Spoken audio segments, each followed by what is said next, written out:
Hvala, ker ste prišli na pogovor o knjigi Tujo z kapitala Primoža Krašovca. Z nami je tudi Lev Kreft.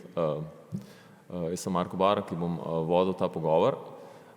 V sklopu tega Sofinjega simpozija, torej cikla javnih pogovorov, vas vabim tudi 26.5. ob isti uri na istem kraju na pogovor o knjigi Z dežja pod kapi nazaj Borisa Muževiča, kjer se bodo o tej knjigi namreč pogovarjali še enkrat Lev Kreft, Sonja Lokar, Tanja Petrovič, Tvrtko Jakovina, Božo Repe in Stipe Oreškovič. Tako, upam, da še nekaj. To je to, obvezni del. Zdaj pa lahko začnemo. V bistvu bomo začeli kar imedija res oziroma kar na koncu. In sicer me zanima, Primož, jaz sam sem kar obseden s tem Flusserjevim konceptom nelinearnega simultanega mišljenja, obviously ne sem jaz. In me tako čist začetek zanima, kako sploh pisati oziroma kaj šele napisati knjigo v času nelinearnega simultanega mišljenja, pa tam prosil tudi, da malo bolj mogoče razložiš, zakaj sploh gre. Za gospoda na levi strani pa seveda, kako sploh brati oziroma prebrati knjigo v tem istem času simultanega nelinearnega mišljenja. Mislim, kratek odgovor bi bil nemogoče. Mislim, pisava kot taka ali pa uporaba črk je seveda nujno linearna. Potem možnost bi bila v kakšnem drugem jeziku, mislim, ne v kakšnem drugem jeziku kot iz slovenščine v nemščino, ampak v kakšnem drugem modusu jezika, ampak to potem rezultat ne bi bil knjiga, to bi bil tak zelo kratek odgovor. Ampak ker si me še prosil, da mogoče pojasnim, zakaj ne bi šlo pri nelinearnem simultanem mišljenju, mogoče lahko začnem s to osnovno Flusserjevo tezo, ki je Wilhelm Flusser je ena od najpomembnejših referenc tudi v moji knjigi. Samo to tezo, da je pravzaprav prevladujoča oblika vsaj civiliziranega mišljenja, se pravi recimo zadnjih nekaj tisoč let od stalne naselitve, začetkov pisave je pravzaprav linearno ali pa kot to alternativno imenuje Flusser zgodovinsko mišljenje.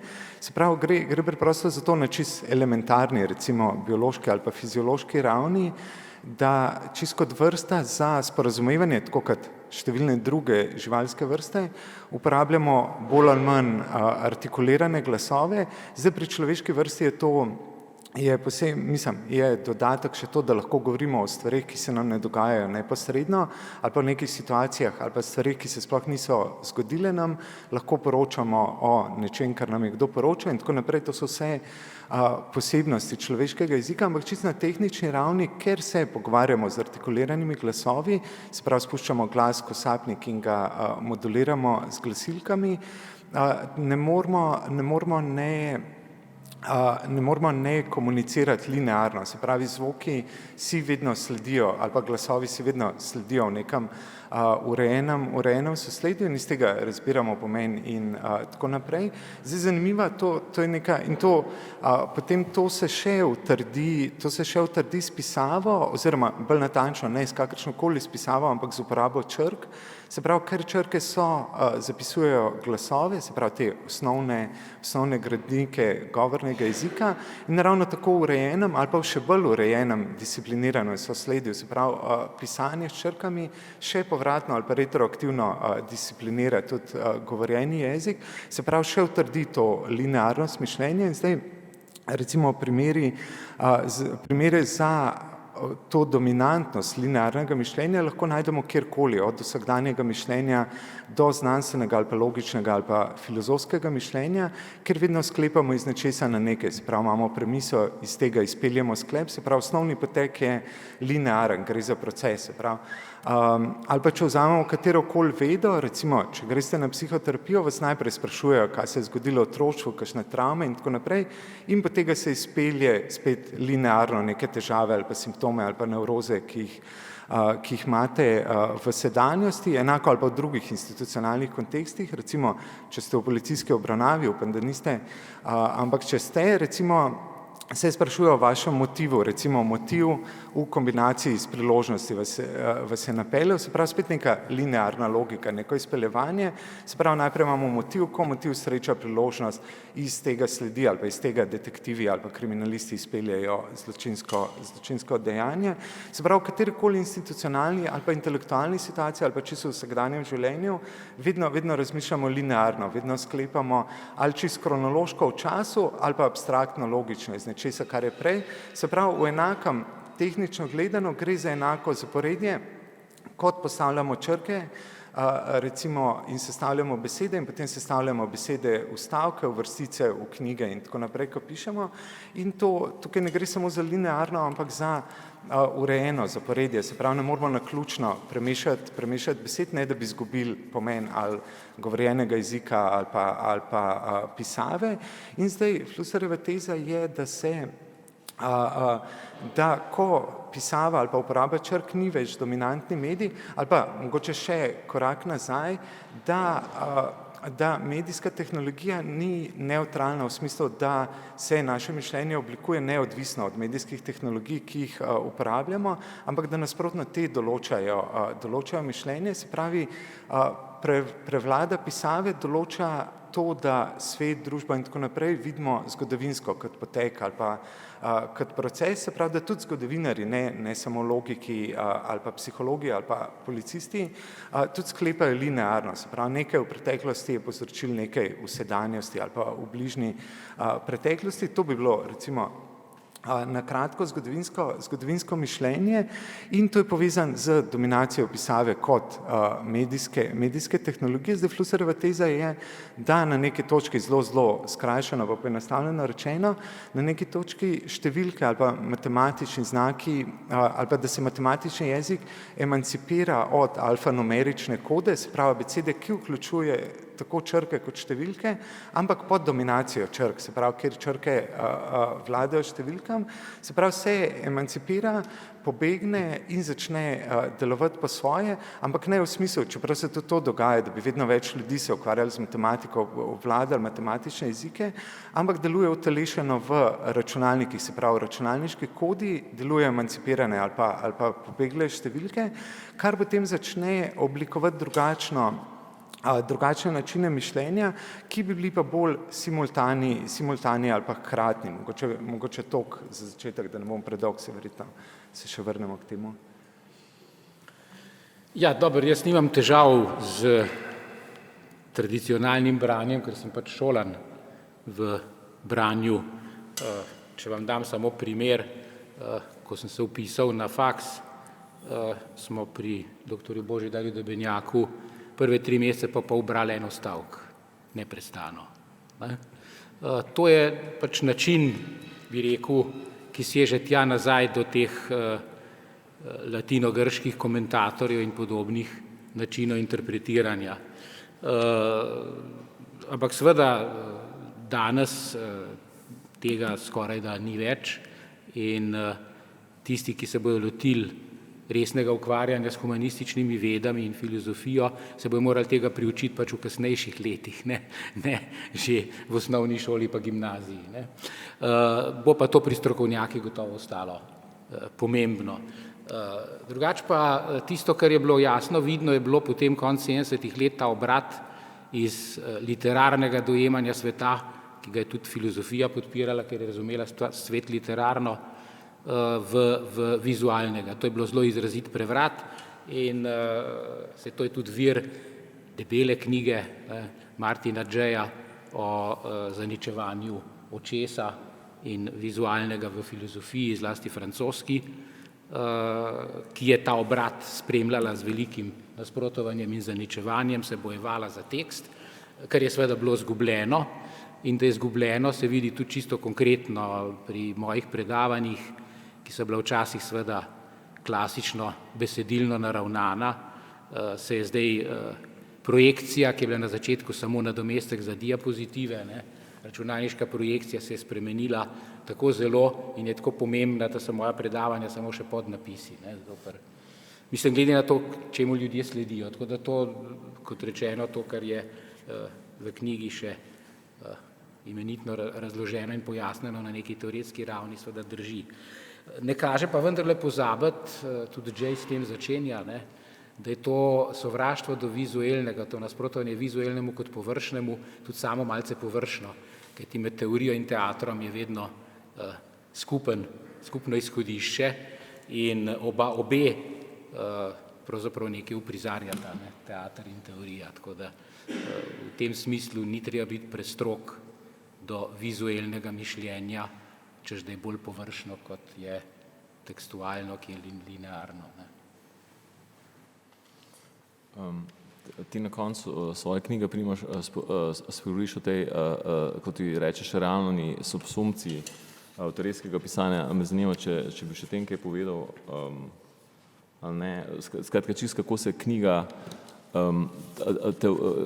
kot knjiga teorije naleti na to zagato, ne, samega registra, ne samo žanra. In skratka, govori o tej premeni teorije v neko naslednjo fazo, ne, ki se bo zgodila seveda v objektivnem smislu, ampak tudi pri tebi kot pač temu zapisovalcu te teorije. Ne vem, a je preveč avtobiografsko ali... Ne. Mislim, sej odgovor ne bo zelo avtobiografski, tako da se bom na ta način izognil.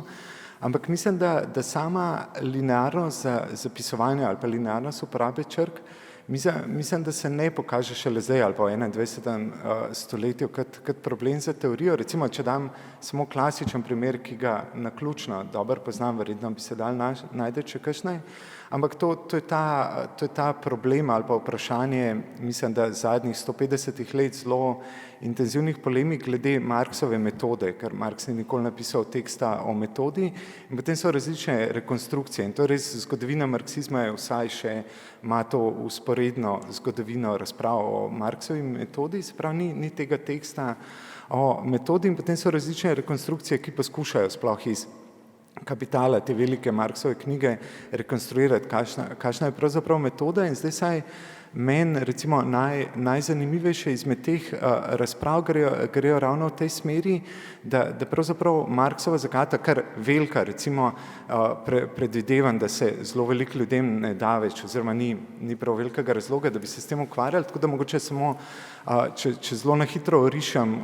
v čem je problem. Polemika je v glavnem med tistimi, ki berejo Kapital, sploh prva poglavja, začetek prve knjige, kot zgodovinski opis recimo nekih predstopenj kapitalizma, v smislu najprej so samo blaga, ki se neposredno menjajo, tako imenovana mala blagovna produkcija ali pa proizvodnja, potem to postaje vedno bolj kompleksno, vmešava se denar, imamo trg, potem trg rata kapitalističen, kot neke vrste recimo izčiščen ali pa poenostavljen zgodovinski opis predzgodovine in začetka kapitalizma. Potem je drug način branja, ki je meni bližji, ki to vidi kot logično izpeljavo, ki izhaja iz čisto formalne ali pa tehnične zagate linearnosti pisanja ali pa uporabe črk. In sicer neustrezanja načina prikaza, se pravi, če uporabljamo črke in pišemo linearno, samo v predmetu, ki je simultan. Recimo, če si predstavljate, ali pa kapitalizem je veliko lažje, kot opisati s črkami, prikazati s kakšnimi animacijami ali pa diagrami. Jaz tega ne znam, nisem usposobljen za računalniške animacije, lahko nimam niti tablet, tako da lahko maham z rokami, ampak lahko si predstavljate več usporednih krogotokov, recimo en bi bil krogotok financ in kreditov, ki se potem pod nekim kotom seka recimo s krogotokom izmenjave med delovno silo in produkcijskimi sredstvi ali pa stroji in recimo še več teh recimo trgovski, finančni, produkcijski in tako naprej tokovi in vse poteka hkrati in vse je povezan, se pravi vse poteka simultano, ampak zdaj kako pride do tega kompleksnega, že v 19. stoletju izjemno kompleksnega, danes še bolj sistema, kjer več stvari poteka hkrati, simultano in so vse povezane. Se pravi, imamo zelo kompleksen sveženj razmerij med različnimi procesi, ki potekajo hkrati in ravno to, da potekajo hkrati, jih pravzaprav vzajemno ali pa krožno določa in pogojuje. Se pravi, tokovi financ določajo tokove produkcije, tokovi produkcije določajo tokove delovne sile in tako naprej. In potem vmes je še trgovina, obrat kapitala. Potem, če gremo na podrobnosti oglaševanje, promocija in pač vse te podrobnosti. Se pravi, vse to obstaja hkrati. Se pravi, ne gre za to, da najprej obstaja nek majhen, enostaven kapital in potem nastane, ampak obstaja vsa ta kompleksnost naenkrat, simultano in vsaj to je neko branje te razprave o Marxovi metodi, ki je meni osebno bližje, je Marxova genialna rešitev te zagate, da pravzaprav začne z namerno poenostavljenimi koncepti, ki nimajo empiričnega referenta. Se pravi, blago, kot se z njim neka ta enostavna, poenostavljena oblika blaga, ki se z njim začne kapital, to niso zares ta konkretna blaga, ki obstajajo, ampak je nek zelo poenostavljen ali pa v nemškem izvirnem pomenu abstrakten koncept, v smislu abstrahirati, dajati stran, abstrahirati to, dajati stran konkretne lastnosti nekega predmeta, potem imamo najbolj možno abstrakten, poenostavljen koncept blaga, s tem se začne, potem se počasi uvede vrednost, denar in potem se komplicira in potem, in tukaj se vidi nerodnost ali pa okornost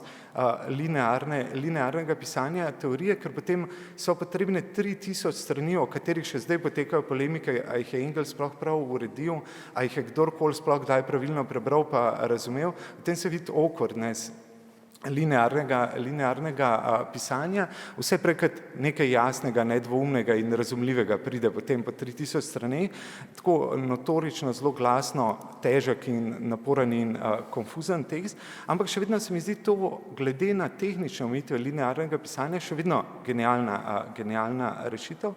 Zdaj pa k drugem delu odgovora, kakšna bi bila recimo potem teorija, ki ne bi bila pisana linearno. Jaz mislim, da lahko pogledamo dva zgleda. En je recimo sodobno naravoslovje, recimo tam, če bi poskušali sodobne naravoslovne, recimo kemične, fizične in tako naprej, teorije pisati s črkami, verjetno doživeli masovni upor, pa če Exodus opustili bi čez noč laboratorij, če bi bila to zahteva. Se pravi, tam je in uporaba računalnikov in umetne inteligence. Recimo, če bi se danes pogovarjali z nekom, ki dela raziskave o genetiki, ne poskuša ročno sekvencirati DNK in potem to napisati s črkami v obliki eseja, bi verjetno zaprl računalnik in pustil službo tisti trenutek. Se pravi, so že oblike pisanja, se pravi ta recimo proces, recimo raziskovanja genetike v biologiji, raziskav v kemiji, v astronomiji, v fiziki, že temelji na avtomatiziranem recimo opazovanju neba, zbiranjem podatkov, se pravi, ne gre za staromodno ročno kukanje in potem delanje zapiskov in pisanje knjig, ampak se vsi te podatki se ves čas nalagajo v baze podatkov, se pravi, posamezni znanstveniki samo intervenirajo v že avtomatično zbrane in prečiščene baze podatkov. Potem drug recimo zgled bi bil pa, kako deluje, ampak potem je še en večji problem, ker to še predvideva, da si sicer recimo pomagamo z računalniki, avtomatiziranim zbiranjem in filtriranjem, urejanjem podatkov, ampak da še vedno teorija deluje kot teorija, ampak jaz mislim, da se začenja zarisovati še nek drug problem in te same, kar sem omenil že prej, sam problem veljavnosti, linearnosti ali pa kauzalnosti sklepanja tudi v znanstvenem mišljenju.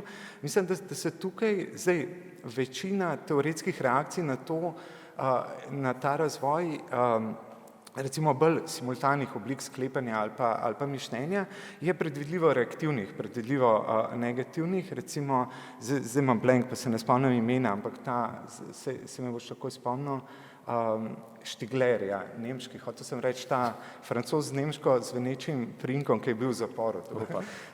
Štigler, recimo reče temu doba množične neumnosti, zato ker klasično kauzalnost, ki je dominirala, recimo, ki je bila osnovni gradik znanstvenih teorij, recimo iz nečesa sledi nekaj vzrok posledica, nadomeščajo korelacije. Se pravi, na način, recimo, kako se danes uporablja umetna inteligenca in recimo za nekaj v vsakdanjem življenju ali pa ambientalno in v znanosti v pravzaprav iskanju vzorcev ali pa korelacije, pravzaprav neke vrste novi pozitivizem, korelacije, površinske empirične korelacije ali pa vzorci nadomeščajo kauzalnost in potem se za nazaj tudi mogoče kaže, da je bilo sploh delanje modelov ali pa delanje teorij, ki temeljijo na kauzalnosti, bolj način, tako kot si je Marx mogel zamisliti to izjemno nerodno, štorasto, ampak tudi briljantno metodo, da začne z neresničnimi koncepti, da bi prišel do resničnih ali pa konkretnih konceptov, da je bilo mogoče tudi delanje recimo kauzalnih razlag, teoretskih modelov in tako naprej, samo način, kako se soočati ali pa kako biti omejenost človeškega mišljenja, se pravi, kako misliti znanstveno, ampak še vedno v heuristikah, ker kot ljudje ne moramo ne misliti heuristično, čez bližnjice poenostavitve, ampak če je možnost recimo misliti vse podatke naenkrat brez rečen, poenostavljen, filtriran, ker v bistvu koncepti so ravno to, vsak koncept je samo abstrakten, v smislu, da nikoli ne ustreza kompleksnosti svojega predmeta, ampak če je možno obdelovati podatke in jih urejati v nekaj podobnega teoriji, ne da bi karkoli reducirali, potem se za nazaj mogoče pokažejo tudi te osnovni načini grajenja ali pa delanja teorij kot heuristike, se pravi, kot nekaj preseženega. No, sam to bi dodal, da govorimo seveda o znanstvenih teorijah. Drugače teorij danes ne manjka, ogromno jih je in vse po vrsti so alternative znanstvenim teorijam. In za tisto, za kar gre, je seveda, da se ohrani znanost, kljub notranji samokritičnosti, ki jo je ločila od disciplin, ne, znanost ni več disciplinarna, hvala Bogu, ne, ampak mislim, da je znanstvenost še vedno nekaj, kar tudi, če ni ta čista aristotelska kauzalnost, če ni to tertium non datur in tako naprej, je še vedno se loči od teh teorij, ki večinoma danes nastopajo kot teorije. Nimate dovolj časa, da bi vse teorije prebrali, ki nastopajo o tem, kaj bo z tega sveta ratalo in tako naprej. Večine se ne splača brati, če mislite na znanost. Ne. Tako da v tem smislu je treba poudariti, da tisto, kar je ogroženo, je znanstvenost. Ne tvorjenje teorij. Teorije, ogromno ljudi se počuti poklicani. Večina teh teorij je na ravni tehnično-inženirske govorice, ne na ravni znanosti. In so konstrukti, ki nimajo kakšne posebne veljave, razen da se lepo berejo lahko, ne, dajo občutkom, ki jih imajo ljudje na nek način prav in s tem pridobivajo. Ne. To je pač tudi naše vede imajo svojo alternativnost, tako kot medicina, ne, in se marsikaj ponuja na trgu teorij. Ja, k inženirjem se še vrnemo, ampak zdaj gremo na drugo, Primoževo dokaj obsesivno temo, konec ideologije.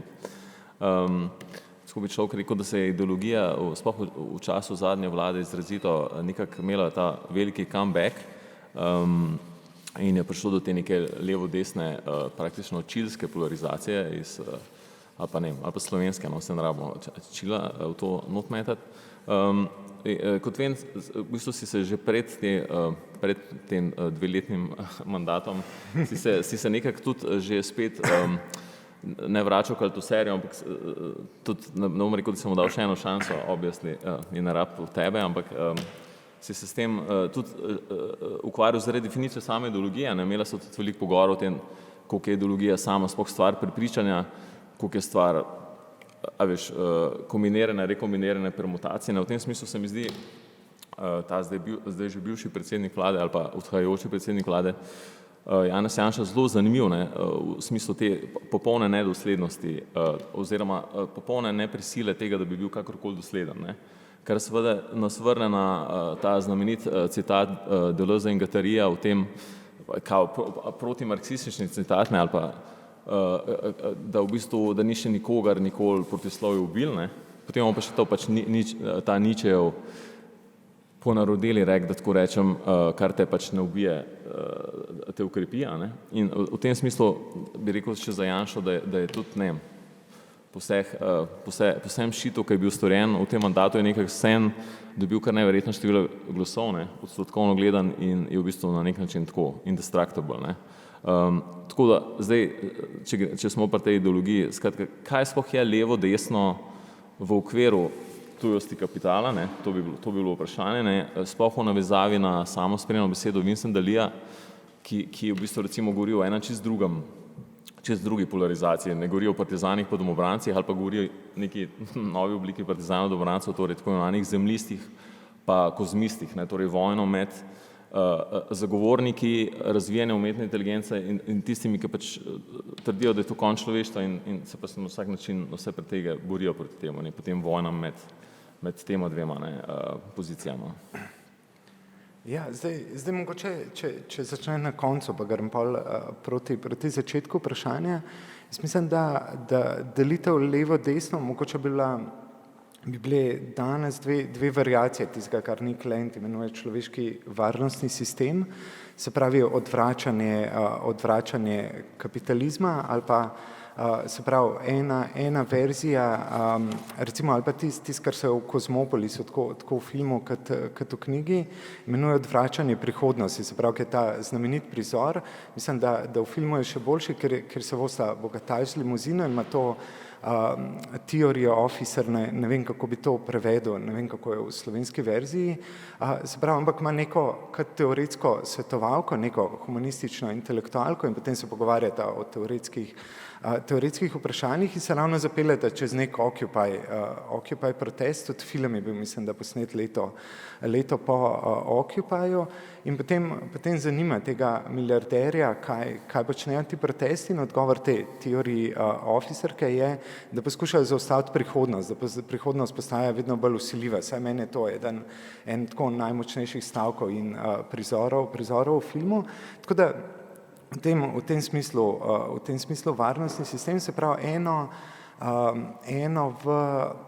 eno na način, se pravi desni del na način povratka k tradicionalnim vrednotam, recimo ali pa solidarnosti razumljene kot etnične ali pa rasne solidarnosti, potem leva verzija bi bila solidarnost razumljena bolj ekonomsko, recimo kot po krvi, se pravi razredna solidarnost, ampak mislim, da so obe protislovni, kar je tudi zanimivo, ko se govori o kombinacijah pa permutacijah, ker recimo saj lokalno se potem ta desna povratek družini k tradicionalnim vrednotam potem kombinira z Adrianiči, digitalizacijo in tako naprej, medtem ko je leva na tej strani veliko bolj permisivna, ali pa ima tudi na levi pač to protislovje, recimo med tem Vogue ali pa politično korektnim polom, kjer so dejansko potem situacije, kjer pravzaprav kapitalizem pospešuje procese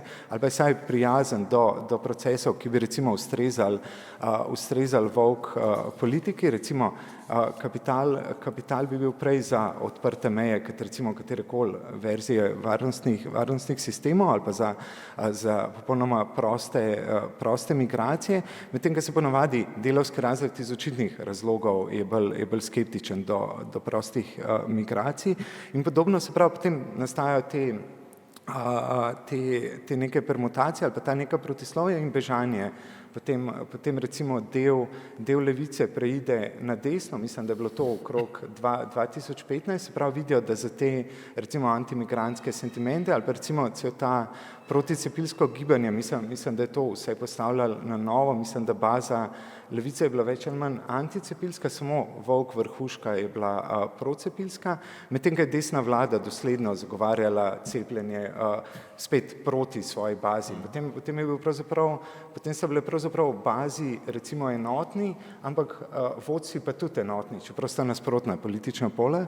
Tako da, ampak that being said, mislim, da v tem smislu ideologija še vedno seveda obstaja, oziroma bi bilo tako kontrafaktično reči, da ne obstaja, ampak mislim, da je še veliko bolj kot kadarkoli, ampak seveda smo brali te razprave o družbi spektakla in tako naprej že zadnjih 50-60 let pa kulturni industriji, ampak mislim, da danes je pa mogoče še veliko bolj kot 50 let prej, omejena na nek medijski spektakel ali pa medijski mehurček, kjer se te minimalne variacije preigravajo pa prehajajo med različnimi osebki pa skupinami. Recimo, če damo aktualen primer enega od teh, ne tega zadnjega predvolilnega soočenja, ampak recimo predstavnik desnice je govoril, treba je najprej ustvarjati, tako kazal, da bi lahko delili, medtem ko je predstavnica levice obratno pokazala, treba je najprej deliti, da bi lahko ustvarjali. Se pravi, to je bila ta ideološka razlika ali pa ta variacija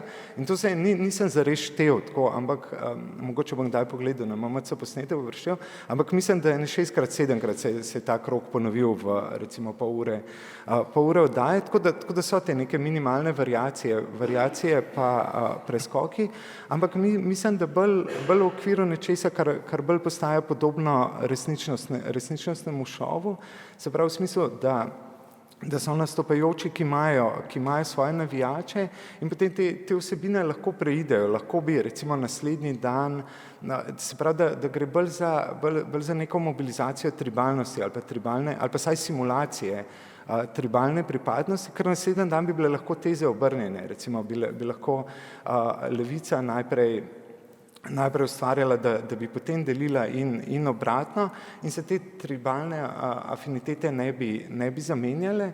Se pravi, mogoče bi tako, zdaj sem rekel, da bom kratek, ampak sem zelo dolg. Mislim, da je to, da je neko to bolj signaliziranje, danes ideologija, bolj recimo medijsko posredovano signaliziranje pripadnosti določenemu mikroplemenu znotraj recimo družbe, ki ne bi bila več plemenska, skupaj s celimi navijaškimi rituali in podobno. Mislim, da je značilnost levice, ki jo je vzpostavljala, bila pač neprestana borba za ortodoksno pozicijo, ne? Zaradi tega je levica cel čas tudi razpadala, pa ponovno se sestavljala. No, imamo pa levico, ki nima nobene dokse, ima pa prepričane, da je orto. Ne? Brez vsebine, skratka. Skratka, prehajamo na naslednje vprašanje.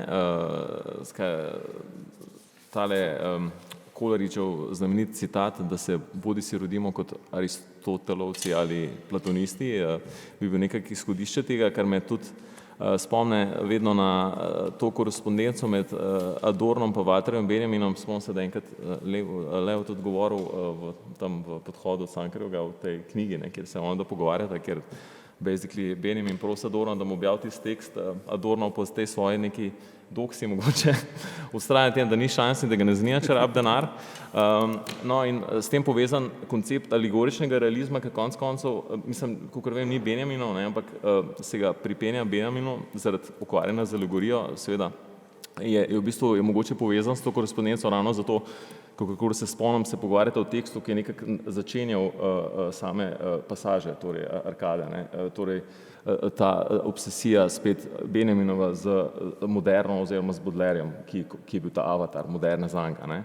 In zdaj pa sam alegorični realizem pa absolutno ga nisem verjetno nikoli razumel pravilno, ampak kakor sem si ga sam predstavljal, je bilo vedno pač ta znotraj te seveda Coleridgeovske Aristotel, Platon, razdelitve je bil v bistvu pač alegorija kot realna, torej kot resnično znotraj tega sistema, kar pomeni, da imamo nekaj takega, kot je alegorija obviously kapital, je znotraj tega sistema lahko absolutno nekaj resničnega, spet velika debata, aj kapital, aj to nekaj realnega, ali so to samo medčloveški odnosi, obviously tudi če so medčloveški odnosi, je nekaj realnega, ampak gre za to, da je pač na nek način popolna ta alegorija, čisto v benjaminskem smislu, ali pa še bolj samo izpopolnjujoča se alegorija as we proceed, tako da me zanima, ker pač se spoznate na ta imena, kakšen je vaš take znotraj tega? Prva stvar je to s Platonovci pa Aristotelijanci. Mislim, da je treba začeti vendarle pri takem vprašanju, kot je alegorija pri Benjaminu, ker je alegorija neka čutnost, za katero odzadaj so pa težki koncepti, recimo nek zelo abstraktni svet, da imata nekaj popolnoma skupnega in bi jaz to kar citiral. To se spregleda in spregleda se zaradi te dolgotrajne tradicije. Ne. Sam v rokah Niko Mahovo etiko in tukaj piše, da gre v tej knjigi za najvišje dobro. Ne. Išče se najvišje dobro. Kje se išče najvišje dobro? To dobro spada v področje politične znanosti, pravi Aristotel. Ne. To ni Niko Mahova etika, to je Niko Mahova politika. Ne. In tukaj se strinja s Platonom. Platon tudi pravi, nihče ne more biti dober v slabi državi. Ljudje so lahko dobri samo v dobro zastavljeni skupnosti. V slabo zastavljeni skupnosti morajo početi slabe stvari, da bi se usmerili k temu, da ta skupnost postane boljša. Ampak morajo delati slabe stvari. Ne. To je, prosim, Platonova pozicija. Skratka, vprašanje etike postane vprašanje politike, čim ga preselite na to, kako etika deluje v skupnosti. Ne. Zdaj, to je en vidik. Ne. Tudi to vprašanje resnice, ne, pri Benjaminu ustreznosti alegorije, ki je seveda po dolgem in počez proučil v 17. stoletju v baroku, pač to je njegov doktorat, ne, baročna žaloigra in tako naprej. In je treba pri Benjaminu alegorijo razumeti politično. Razumeti o tem, da daje, konkretizira, čutno daje pravzaprav neko političnost neke skupnosti. In tako jaz razumem tudi njegove interpretacije alegorične. Ne. Sej njegov Angelus Novus je tudi alegorija. Ne. Imaš risbo pomalano pred sabo, ne, ki jo je imel on, ko je to pisal, ne, in pišeš o tej alegoriji kot viru neke vednosti. Ne. To je, in ta vednost je čisto politična podoba realnega stanja leta 1939, recimo. Ne. Tako da v tem smislu jaz pri Benjaminu alegorijo razumem, ni pa alegorija samo to. Ne. Sej, alegorija je konec koncev nekaj, s čemer se vsi, ki se ukvarjajo z barokom, umetnostni zgodovini na debelo, ukvarjajo že to zelo dolgo časa. Ne.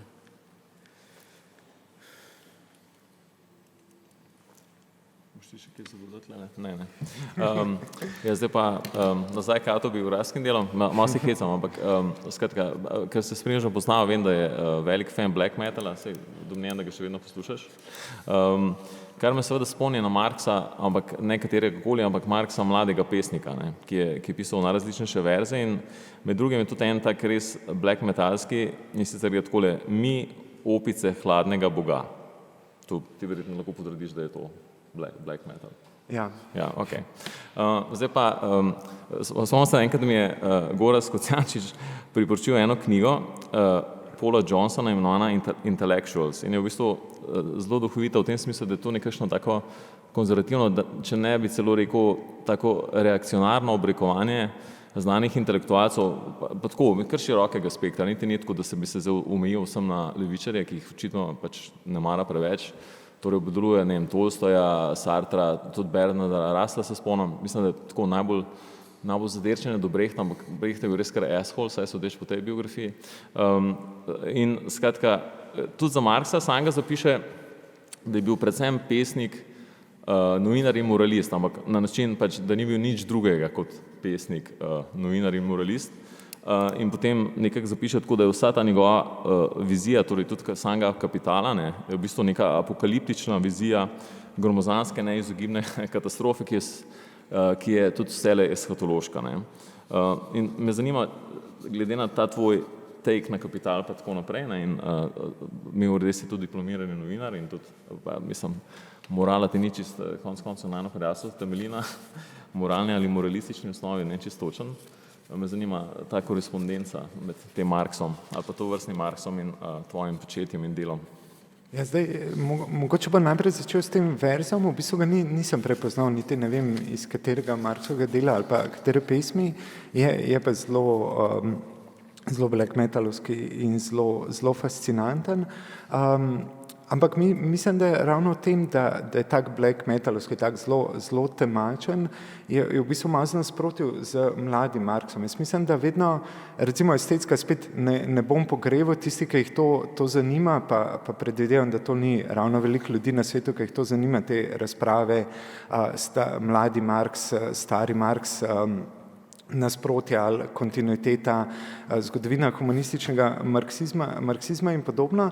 Tako da, če omenim samo estetsko razsežnost, recimo, če se ne spuščamo to, tisti, ki jih to zanima, verjetno poznajo arhive tega in bodo si to sami pogledali, ampak recimo čisto estetska razsežnost, zakaj recimo je bilo meni vedno bližje te struje, recimo Althusser, ki imajo radi starega Marxa, da pač brati na estetski ravni, poudarjam, potem so še intelektualna, teoretska in tako naprej, ampak na estetski ravni je mladi Marx preprosto cringe, nima veliko teh black metal delov, je tako zelo sentimentalen, tako govori o tem, da ne določa zavest biti, ampak biti določa zavest, pa ne vem, so taki pač prevodi tako nerodni, ali vredno je nekje na pol poti se sreča nerodnost prevodov, pa nerodnost mladega Marxa, zares te recimo ekonomsko-filozofski ali te znani pariški rokopisi, ti se res sentimentalno pač o tem iskanju generične človeške biti, čisto na estetski ravni mi je to tako malo odvratno,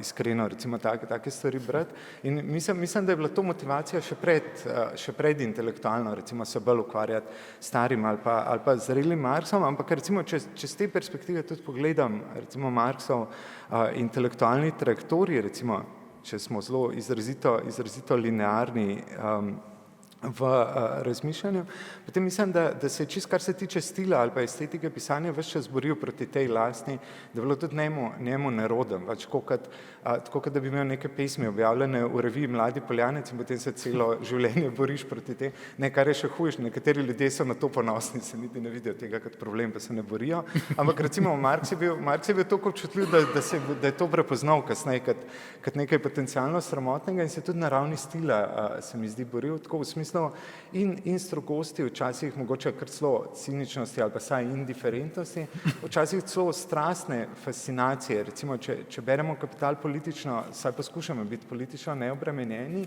recimo, ali pa nekdo apolitičen, če bi bral Kapital, bi na ravni stila prvo, kar bi zaznal, je prehajanje med indiferentnostjo pa fasciniranostjo s kapitalom in potem, kada bi se na nekaterih mestih zbudil Marx iz tega transa, pa napisal, ampak ekspropriatorji bodo ekspropriirani, se pravi, kada bi mu nek komisar, ta veliki komisar bil na dramo, pa potem bi napisal neko narodno budniško misel, ampak večinoma je pa čisto na ravni stila, na ravni strasti, recimo, ali pa libidinalne ekonomije teksta, pravzaprav nekje med, recimo, to hladno indiferentnostjo, bolj ta black metal drža, pa fasciniranostjo. Zdaj pa zadnji del vprašanja, se pravi povezava med temi tezami in lastnimi težnjami, spet bi rekel čist na ravni stila, ampak čist tudi na ravni forme stila, ne bi se upal niti stilistično, niti vsebinsko primerjati z Marxom, ne mladim, ne zrelim, ampak v smislu, mislim, da če je kakšna podobnost, je ta, da iskanje kritike, ki ni moralna, se pravi, da začneš kot nek sentimentalen moralist, potem pa poskušaš iti čez to, ampak najdeti neko obliko kritike, ki ni sentimentalna. Ali pa, ja. Bi k temu še kaj dodali? Zdaj imamo pa naslednjo vprašanje. Filozofinja in pesnica Amy Ireland v eseju, zelo dolgem eseju, Poe Memenon, Form as a Cult Technology, zapiše, da smo v bistvu pozabili na ta potencial historičnih avantgard, da se nadaljujejo. Sicer po njenem je problem v tem, da smo zavrnili možnost njihove nečloveškosti, torej nismo pomislili na to, da se lahko historične avantgarde nadaljujejo ali pa ona jim reče modernistične avantgarde ravno kot nečloveške. To je sicer moj dokaj star pogovor pa debata z avtorico je po tem, da ona tle absolutno stav kot te pospeševalce, katalizatorje na pesnike, se mi zdi pa da nekaj ta kontratendenca je seveda tendenca inženirjev, ki bi bili ta avantgarda, torej pač imaš pesniške zbirke proti priročnikom in tako naprej, ali pa celo narkokartela, kakor dobesedno, kakor Primož razvija v svojem poglavju o odvečni populaciji. Zdaj pa za ilustracijo bi rad prebral odlomek iz Primoževe knjige, ki se opira na pričevanje vodja brazilskega narkokartela Markole, ne, ime mu je Markole, oziroma njegov nadimek je tako, in to govori v bistvu nekdo je naredil z njim intervju, v bistvu status tega intervjuja je celo tako bizarno, smisel ne veste, je to fikcija, da ta intervju je izmišljen, ne, ali je to dejansko prišlo do intervjuja, ne, v zaporu s tem pač vodjo brazilskega narkokartela in citat gre takole. Mislim, ampak to je Primožev citat, potem pa preidemo na Markolo nekoliko linearno. V favelah se razvija drugačen, mutantski, izjemno hiter in nasilen kapitalizem, ki ni več pripet na tradicionalne predkapitalistične institucije, kot je redno delovno razmerje v obliki službe, ponos ob upravljanju poklica ali samo občutek poklicanosti, lojalnost do države in tako naprej. Vzporedna getovska ekonomija, ki temelji predvsem na produkciji in prodaji narkotikov, je pospešena do točke, na kateri tudi težko ločiti med delom in podjetništvom, trgovino in potrošnjo. Dilerji so sami ves čas pod vplivom kokaina in vsak mali preprodajalec je hkrati mali podjetnik, ki se poskuša povzpeti po notranji hierarhiji narkomafije. Ampak posebna je pa tudi kultura, ki ne pozna več meščanske morale, torej kultura te narkokartelne kultura, ki ne pozna več meščanske morale. V favelah je smrt nekaj vsakdanjega, ne velika katoliška drama. Oziroma, kot pove sam Markola, ne, zanimivo to ime Markola, nekako potegne na Coca-Colo, Elon Musk bi pa spet vračal Coke v Coca-Colo. Skratka, Markola pravi, ni več proletariata. V zunaj raste nova vrsta, kultivirana v blatu, izobražena z absolutno nepismenostjo, vrsta, ki diplomira v zaporih, pošastni alien skrit v razpokah mesta. Konec citata, Primož pa k temu da, ta vrsta govori jezik, ki je povsem nerazumljiv dobronamernim levičarjem, ki želijo z njo deliti meščansko kulturo in umiko ter tradicionalno razumljeno socialno blaginjo. Ja, zdaj prvič, kar se tiče avantgarde, ne. Peter Birger pravi, da zato, ker je bila revolucija poražena, proletarska revolucija, tudi avantgarda lahko samo historična, kar njemu pomeni, da je minula. Ne. To je seveda napaka, ne. Avantgarda je ostala pri življenju ravno zato, ker se ni realizirala, ne, tako kot duh Hamletovega očeta. Tako da ta pristop, ki meni, da avantgarde ni več, se je zmotil, ne. To je to ostajanje umetniške avantgarde pri življenju iz teh razlogov, ker niso izginili pogoji njenega pojavljanja. Druga stvar je ta normalizacija, ne, favel recimo, ne. Mislim, da je popolnoma jasna ta normalizacija, saj favele so zdaj že predmet turističnih obiskov že dolga leta, ne, in so tudi umetniško delo. Benetke so se začele bienale, nekaj bienalov nazaj s tem, da so otroško delo, ki so ga otroci naredili so mapo svoje favele iz peska, zemlje in gline in je bilo to razstavljeno na vhodu v Džardine in tako naprej. To je ta normalizacija. Ampak ta normalizacija je seveda normalizacija kapitala, ne. Mislim, da tudi ta Primoževa knjiga zelo jasno kaže, da kapital živi od začetka do konca tudi s suženjstvom. Ves čas. Ne na začetku pa nič več, ne, tako kot gusarji, ne. Da je seveda kolonializem bistvena sestavina njegovega načina delovanja, vse posod in kjerkoli. In da je seveda imperializem njegova nujna značilnost, ki se vsakič na novo eksplozivno pojavlja. Skratka, da to niso neke moteče, napačne zadeve, ki bi se jih bilo treba in bi se jih dal omejiti, ne da bi se rešili kapitala, so tiste, ki sodijo kapitalu zraven. To, kar dejansko kaže in dokazuje tudi dekolonialna teorija, ne, evo ena od teorij znanstvenih, iz Anibala Kihana izhaja predvsem, ne, tudi še z nekaterih starejših, tudi iz krščanskih marksistov, recimo, ne, katoliških marksistov Latinske Amerike in tako naprej. Ampak tisto, kar je zanimivo pri tej dekolonialnosti, je to, kar narekuje to vrstno znanstveno ukvarjanje, s katerim se ukvarja tudi Primož, ne. Področje, na katerem je treba premagati, recimo malo v narekovajih, kapital, je epistemološko področje, ne. Tvorjenje konceptov, ki omogočajo, da kapital ni tisti, ki narekuje vednost o samem sebi s svojimi potrebami in interesi. In za konec za to dogajanje, ki ste ga lepo opisali, imamo ob alegoriji, torej podobi tega, kako se to dogaja v realnosti, v čutnem svetu, imamo seveda teorijo Achillea Membeja, ta prehod iz biopolitike v nekropolitiko. In ta nekropolitika je pa, kot pravi, kot rečeno, dekolonialna teorija, nujna sestavina. To ni nekaj, kar se je zgodilo zdajle. To je nekaj, kar je nujna sestavina delovanja kapitala. Skrb za smrt, ne samo skrb za telo in za življenje. Tebe se še veliko citiral v tem vprašanju, tako da ne vem, bo še kaj dodal.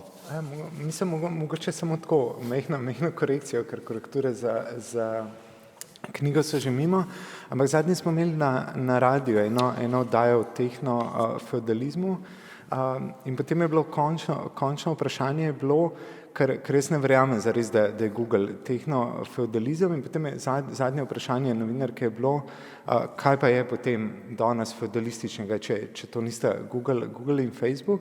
Potem sem pomislil in sem odgovarjal mehiški narkokarteli, ker če se pogleda, ker sem ravno naključno, nekaj dni predtem sem videl zemljevid Mehike, recimo politični zemljevid Mehike in izgleda pač kot sodobna država po modelu evropskih meščanskih držav, se pravi razdeljena na različne pokrajine, tako kot je tudi Nemčija recimo ali pa ogromno tudi evropskih držav, ampak če pogledamo dejansko teritorijalno suverenost v smislu pravice monopola nad oboroženo silo, pa zgleda nekaj podobnega rimsko-nemškemu cesarstvu, se pravi nekaj značilno fragmentirani srednjeveški kraljevini, ki je sicer ohlapen skupek nekih teritorijev, ampak te teritorije imajo zelo različne statuse. To je ta patchwork, recimo značilno feudalen ali pa evropsko srednjeveški, ker so bile skupaj v isti kraljevini nametane nekompatibilne teritorijalne enote od svobodnih mest, neodvisnih kneževin, potem klasičnih feudalnih grofij ali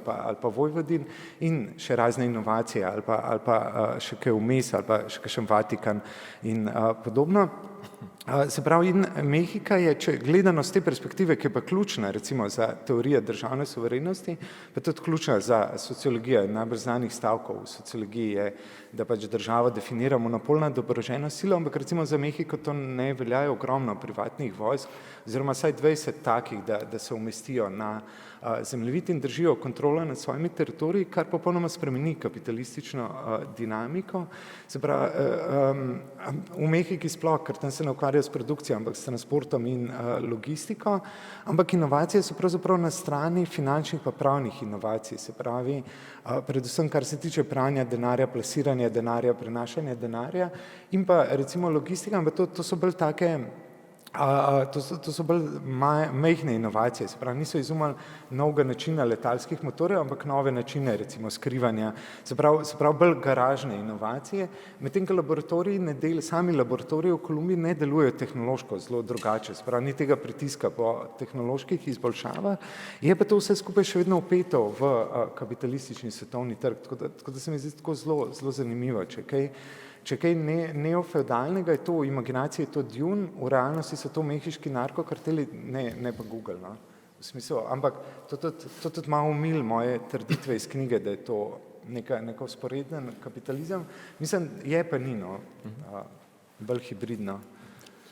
Ampak to pomeni, da Diego Rivera je slikal realistične alegorije kapitalizma in Mehike. Ker natančno to vsebujejo, te njegove slikarije na ministrstvu za šolstvo, pa to, kar je za Rockefellerja v New Yorku naredil, pa je moral pol ponoviti, zato ker je Rockefeller uničil to fresko, podobo, zato ker je gor pač Trotski pa Lenin in tako naprej.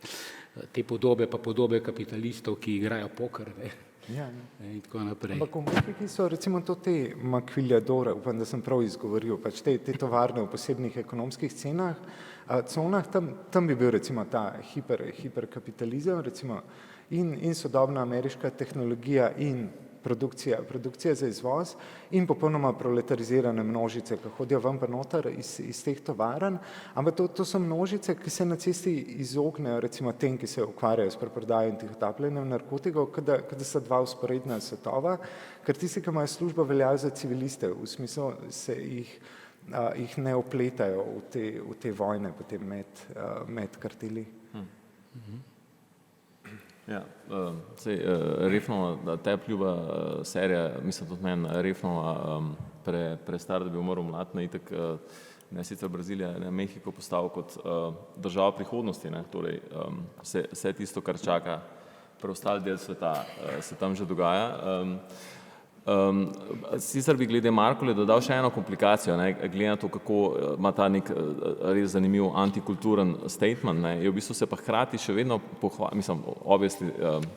rad pohvalil s tem, da je v zaporu prebral 3000 knjig, ne, kar je tako, ajde, verjamem, da bi Borges to naredil, verjamem, da bi tudi Boris A. Novak rekel, da je prebral 30 000 knjig, definitivno bi prebrala na način oddaljenega branja tale Moretijeva umetna inteligenca, ampak bolj zanimivo pri tem je, da v bistvu tle, očitno, če je on nek tle avatar umetne inteligence, je tudi umetna inteligenca še vedno čuti neko navezanost na buržoazne rituale ali pa saj ta simulacija tega rituala nekaj produktivnega še vedno lahko, ne, kar me vrne nazaj k Janši, ki je tudi moja obsesija na različne načine. Zdi se mi, da se ta čas po tej zdaj njegovi vladi gleda predvsem kot nekakšen, sploh v kulturnem smislu, kot nekakšen vrnitev ali pa kot nov star status quo, ne. Mislim, da ima Golob še najmanj s tem opravka, ampak v bistvu že ta ironija tega imena Gibanje Svoboda, pa smo imeli te Mobitelove slogane, kao svoboden kot ptica, stiči se delimo ne bo, res je veliko teh, ne vem, imajo celo 41 sedežev, kar me spomnim na to agencijo 41, res je veliko teh LDS-ovskih momentov in se mi zdi, da nekak ta future idealen bi bil ta ljubljanski, torej pač Ljubljana spet nazaj v muzej, vsi smo spet zadovoljni, ne, v tej neki, nekaj zdaj bila res neka revolucionarna revolucija na delu, ne, in me zanima čist absolutno tvoja knjiga ne dopušča nobenega optimizma glede tega, ne, ste tudi že sam goli obet v romanu Od Barosa grejo, v nekem točki grejo v New Orleans in znašli smo se v muzeju, nekaj zdaj res nekim, pač seveda neka narko spet perspektiva, s krajnim gnusom izrečejo ta stavek, ne, znašli smo se v gnusom. Skratka, zanima me, tvoja knjiga definitivno ne dopušča nobenega optimizma glede te muzealičnosti, ne, zdi se mi celo, da je pa zelo tako izrazito dismisivna do teh tendenc, pa me zanima zdaj v tem novem zgodovinskem trenutku. Ja, jaz bi mogoče raje prepustil tebi ta drugi del vprašanja. Mislim, se bom na hitro odgovoril, ampak mislim, da znaš ti to boljš povedati o Ljubljani kot Groundhog Day. Mislim, nočem ti krasti for, ampak nimam toliko originalnih, tako, kar se tega tiče, tako da bi mogoče sam parafraziral to, kar smo se včeraj pogovarjali o. Zdaj bom povedal tisto, kar bi morala računati kot za slogan za Levico, ampak tako, parafraza tega, kako smo včeraj parafrazirali ta slavni Kafkov citat, ki bi lahko nastopal kot slogan za stranko Levica, lahko bi tudi nastopal kot slogan za to, kar si trenutno mislimo v Ljubljani, da obstaja ogromno prihodnosti, ampak ne za Ljubljano. To bi bil kratek odgovor, ampak dejansko je Groundhog Day, ali pa mogoče je to še eno to, recimo ideološko protislovje, v smislu, da progresivni del Ljubljane, ali pa ki nosi ime progresivna, si najbolj prizadeva za to, da se ne bi nikoli nič zgodilo, se pravi, da se ne bi nikoli osvežili seznami literature, se pravi, da se ne bi nikoli nehali gledati Ljubičev kinoteki, se pravi, to je res, Groundhog Day ni pretiravanje, vsak let je simpozij o Ljubiču v kinoteki, ker isti ljudje nastopajo, samo eno leto starejši. Mislim, nič od tega ni pretiravanje, ali pa namesto Golobiča je Golob, potem bo Gol čez 12 let, potem bo samo še G. Se pravi, vsaka verzija je tako malo zmanjšana, pa malo bolj bleda, ampak je res tako, pač neskončno vračanje istega, but not in a cool Nietzschean way. Tako da, zdaj pa kar se tiče pa te navezanosti na buržoazne rituale, se pravi, hkrati govorjenja o neki novi mutirani vrsti pospešenosti kapitala in hkrati branju knjig in recimo držanju tega. In citira Dante. Ja, jaz mislim, da to se bo nadaljevalo mislim v smislu branja knjig, pisanja knjig, ne glede na to, kaj sem rekel v prvem, to je zdaj zadnje vprašanje, ne glede na to, kaj sem rekel v prvem odgovoru, ker mislim, da branje knjig je v bistvu ta endgame, končna postaja človeške intelektualne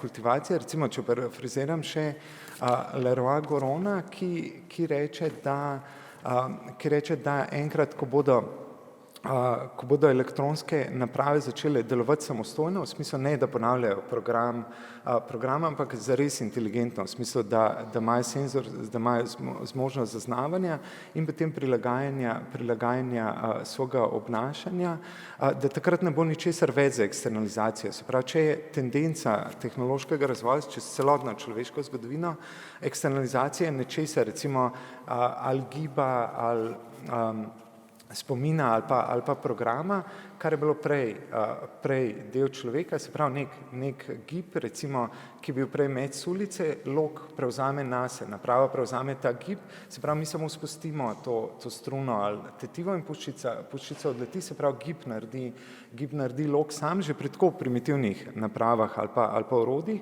potem kasneje pa zunanjenje intelektualnih funkcij, kot je spomin ali pa program, ampak pride do točka, ko metaprogram ali pa programiranje programa, se pravi zmožnost improviziranega obnašanja, zaznavanja okolja, odzivanja na situacije, samostojne komunikacije, kar vse delajo smart naprave, takrat ne bo ničesar več za pozunanjiti in mislim, da takrat bo res prišlo do te, ali pa je že prišlo, mislim, da ta proces že poteka, do te divergence, kjer se recimo tehnološka inteligenca razvija po svoje, ne kot eksternalizacija ali pa sintetična tehnološka postvaritev človeške inteligence, medtem ko je razvoj človeške inteligence v bistvu pride do svoje končne točke s knjigami, pa s to klasično kultivacijo, kar ne pomeni, da je s tem nekaj narobe, je pa to definitivno udarec človeškemu narcisizmu v smislu tega, da postavljamo ali svojo inteligenco kot merilo vseh ostalih, ali pa svoje mišljenje kot merilo vsega ostalega, ali pa da mislimo, da proces razvoja naše inteligence nima končne postaje, ampak v tem smislu mislim, se zato tudi sodelujem s humanistično založbo, drugače bi bilo to malo absurdno, ampak da je ta vrsta kultivacije je še vedno pomembna, ampak da pa vseeno malo drugačna perspektiva, če vidiš, da je to končna postaja, ali pa tudi, da vidiš, da ta končna postaja ni nek absolut, ampak je pač neka ubogost, ampak še vedno ljubka, zato ker pripada te vrsti ali pa simpatična, recimo ubogost ali pa omejenost neke vrste. Čisto kratka opaska ob tem vprašanju, ko se omenja to ime. Tukaj je ena točka, na kateri mislim, da je ena od znanih teorij Marksovih zgrešila historično pot. To je tista, da bojo malomeščani izginjali, večji del bo proletariziran, manjši del bo pa šel med kapitaliste in bo zginil. Torej niso zginili malomeščani, zginilo je meščanstvo. Malomeščani so pa prav praktično 1% in 99% vsi skupaj.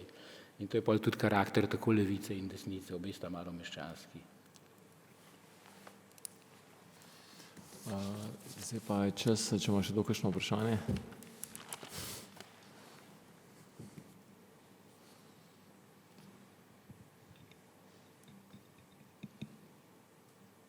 V vsakem primeru hvala, da ste prišli.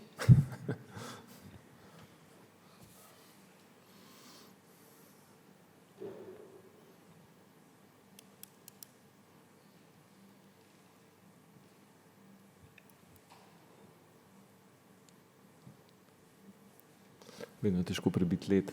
Včeraj je bilo isto na nekem predanju. Potem se pa ne nehal.